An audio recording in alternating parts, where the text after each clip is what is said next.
যারা যে যেখানেই আছেন, শিরিক সম্পর্কে যদি কেউ জ্ঞান অর্জন করতে চায়, শিরিক সম্পর্কে যদি কেউ জানতে চায়, তাহলে যেই লেকচারটি এখন উপস্থাপন করব তথা প্রেজেন্ট করব, যদি কেউ মনোযোগ সহকারে সেই কথাগুলো শুনেন, আমি বিশ্বাস করি শিরিক সম্পর্কে সে একজন আলেম এবং সে জ্ঞান অর্জন করবেই করবে ইনশাআল্লাহ।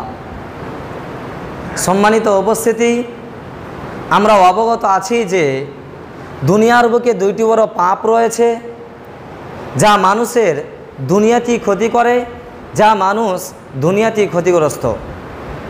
তার মধ্যে একটি পাপের নাম হচ্ছে শিরিক।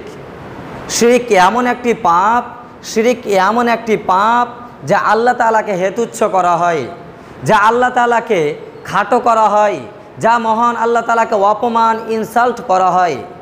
এখন প্রশ্ন আসতে পারে, শিরিক কাকে বলে? শিরিকের সংজ্ঞা কি? শিরিক তাকেই বলে আল্লাহ তাআলাকে ছেড়ে দিয়ে কোনো বস্তু, কোনো গাছ, কোনো পালা, কোনো নদী, কোনো নালা, কোনো পাহাড় পর্বতকে, কোনো মানুষকে, কোনো হুজুরকে, কোনো আলেমকে, কোনো কবরকে আল্লাহর সাথে সমতুল্য করা, আল্লাহর সাথে সমদংশ করা, আল্লাহর স্থানে বসিয়ে দেওয়া কি শিরিক বলে। মনে হয় শিরিকের সংজ্ঞা, শিরিক কাকে বলে এখনও বুঝতে পারিনি।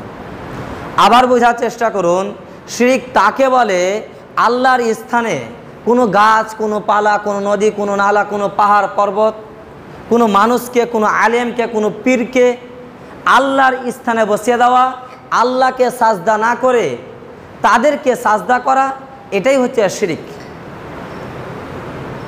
শিরিক করলে আল্লাহ তাআলাকে হেতুচ্ছ করা হয়, শিরিক করলে মহান আল্লাহ তাআলাকে খাটো করা হয়।